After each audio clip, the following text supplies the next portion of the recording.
Hey guys, I'm back. I'm Samantha and I'm a therapist, and I'm creating a video every day for a year. And this is video 211 of 365.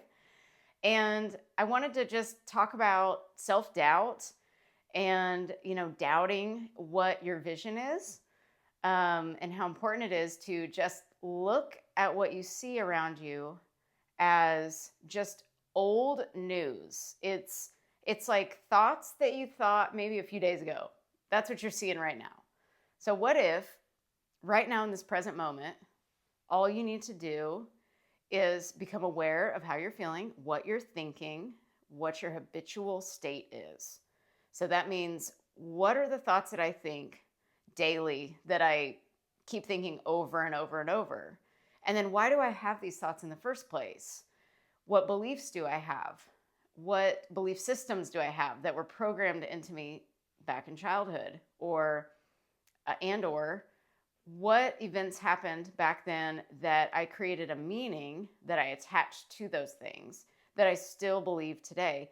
We're still basically children in adult bodies because we never really learned how to get through some of those emotions. And so some people do. Some people go to therapy, obviously, and they'll dig into some of these things throughout the years and heal those thought patterns and change them. But a lot of people don't. And so I love to talk about linking what's going on now to maybe some old belief systems that are still there from the past that just aren't even relevant anymore. So I've had to do a lot of this self-work too, where I've asked myself, what is relevant for me? Is this thought even relevant for me to have anymore? Is this thing I'm doing even relevant for me to level up in my life? So something I love to do with people is I'll have them make lists of things that they love to do, or things that light them up, and things that they want. So if you just kind of make some columns and kind of audit your life, like, how are your relationships? How is your career? How is your financial life? Your spiritual life? How's your health and wellness and fitness, mentally and physically? All of those things. Look at it as a whole, and then also check out the things that, okay, I really want to be doing this thing, but I'm not doing it. And why am I waiting to do this thing? Am I overwhelmed by it? Does it seem like it's, like it couldn't actually happen? What are the beliefs surrounding that thing? Because a lot of the time, I feel like we're doing things that we don't really want to be doing. And then we're waiting to do things that we really do want to be doing. So it's just kind of like, it helps you with self-awareness to do this type of exercise. And you can, of course, add to it, throughout the next year if you want to.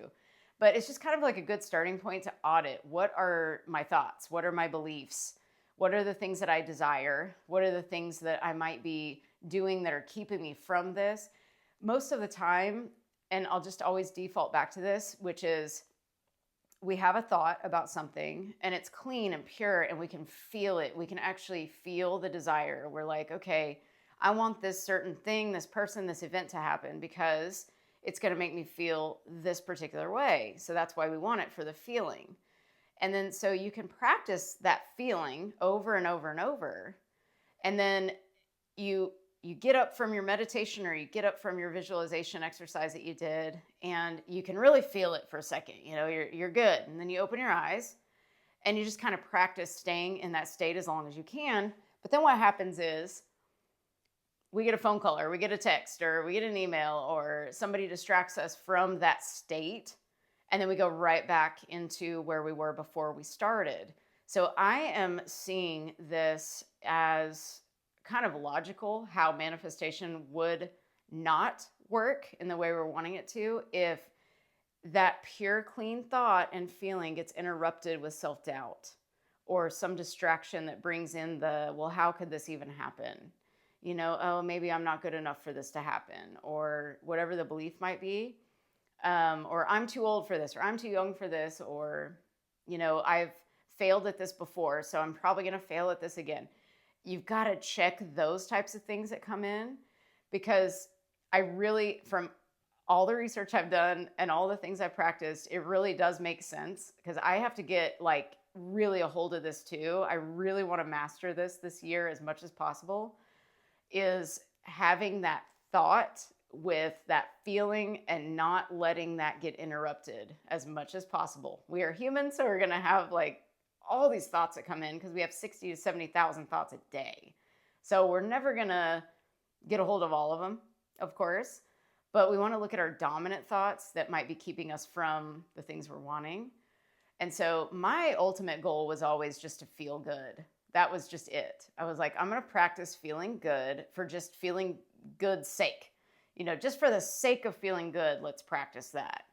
And let's practice being happy anyway. That's what I say. Like I'm going to be happy anyway, which means anyway means like, no matter what's going on around me, I'm going to be happy anyway. That's kind of what my mantra, I guess, like internally.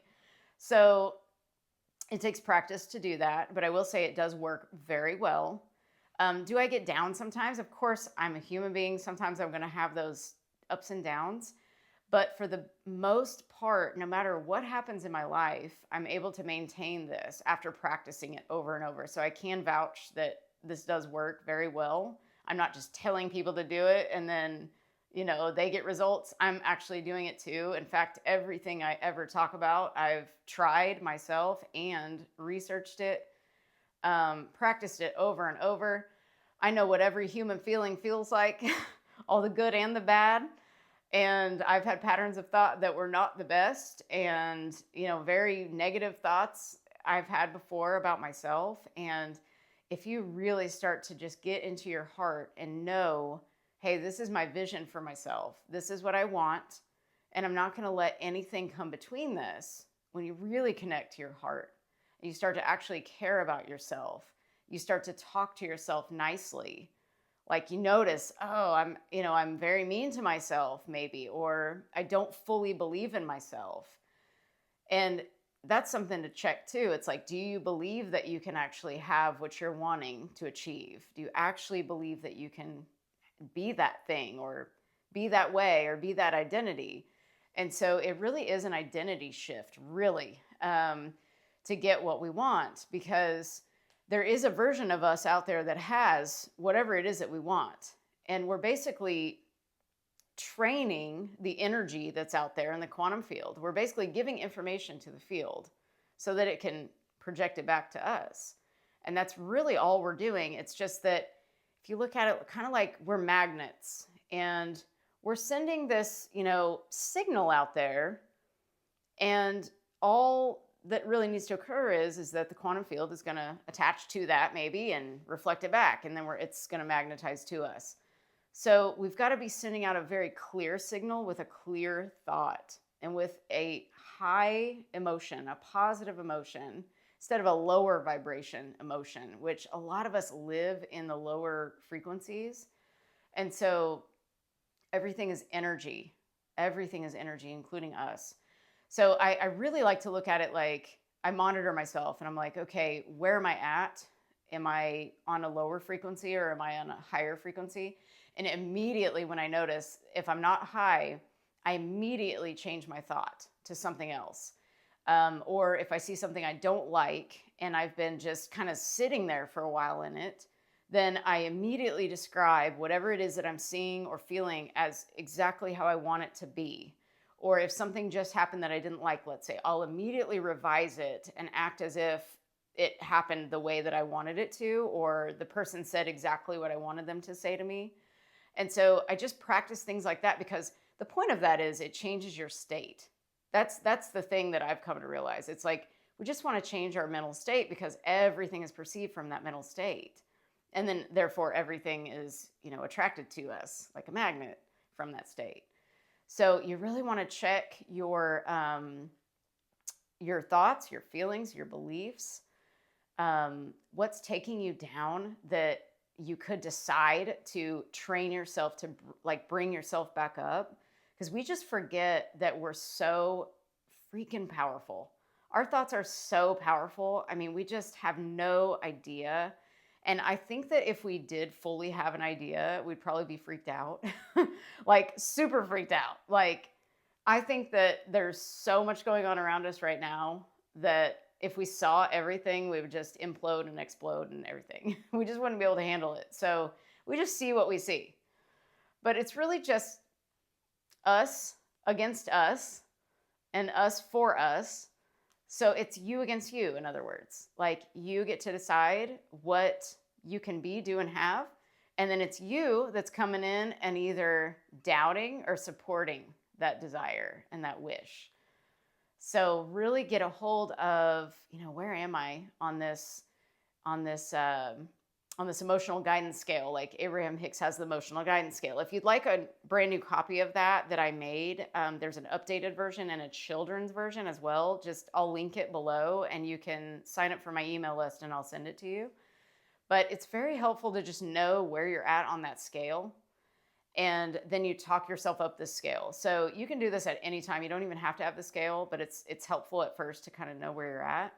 But all you have to do, again, is like whenever you're feeling down, let's say, or you're upset, you're angry, you've got to talk to yourself during that time, because you're already programmed to think the way that you think. And so you have to be the one to program yourself out of that, basically, and into a new thought system. And it does take some time to actually kind of, first of all, we have to believe that we can actually do this. It's like we have to say, well, what if this could work? What if I can train my brain to actually, be happy no matter what happens? What if I could do that? Just really think about, is this possible? What if this is possible? What if all possibilities exist in the quantum field, which they do? So if that's true, then that means I can have, be, and do anything I want. It's just my thoughts are contradicting my desire. So when you really think about that logically, it makes total sense why some of us don't get the things that we really want. And I've had to really look inside myself too and be like, man, I have really brought in these negative thoughts in certain areas, and no wonder it turned out this way. You can just see your patterns. Your life will show you what you've been thinking. It's very humbling, actually, to see, because you'll be able to see, life will show you, and it's very interesting. So if you just keep getting to know yourself on that level, you can't go wrong. It's just the more you go inside yourself, the more you go within, you have all the power there. It is nowhere external from you. I think we tend to go try to fix things outside of ourselves, and you're never doing anything wrong. I mean, you're not going to I don't really believe in mistakes. I think that you make a decision, and then the universe kind of guides you either left or right or straight on into it, depending on where you're supposed to be. So there's no mistakes. It's just like a lesson that you learn from it, and you go on, or it's a challenge of some sort. But the more you practice this, the better off you get. And so I think we just get stuck in the old thinking a lot, and we forget that we're even starting to practice this new brain training stuff. It's a lot. I mean, no one teaches this, and there's books out there, but they really need to be textbooks in schools. That would be really great. But yeah, if you just kind of sit and be present with yourself as much as you can, you'll notice, oh, I'm thinking this thought, oh, I noticed I had this negative thought about this. This automatically popped up. Everything is so automatic, we don't even know it. It's just super automatic. It's crazy. So we can make new thoughts that are more helpful and less hurtful to us.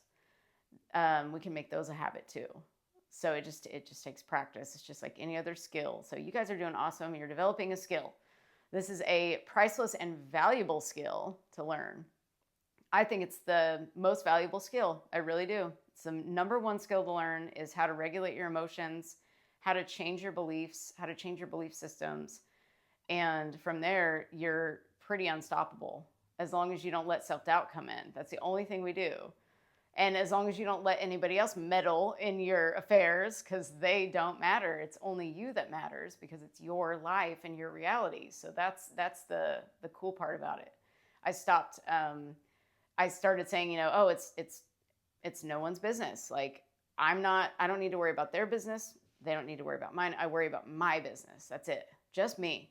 And that just takes all the pressure off everything and everyone. And you just worry about, not worry. I'm going to change that word. You think about and you become aware of your state. And that's all that matters. Circumstances never matter. Only your state of being matters. Always remember that. So I hope this helped you in some way. I intend that it might have, and that it did. If it did, please share it with somebody who might benefit from the information in the video. And I will be back tomorrow. And please like and subscribe if you'd like to, and sign up for the email list below, and I'll send you that guidance scale over to you. So you guys take great care of yourselves. You are so loved. Pass that on to somebody who needs to hear it. Oh my gosh, I can't talk. Please pass it on to somebody who needs to hear it. That's what I was trying to say. And remember to appreciate yourself, because what you appreciate appreciates. And I will be back tomorrow. Bye.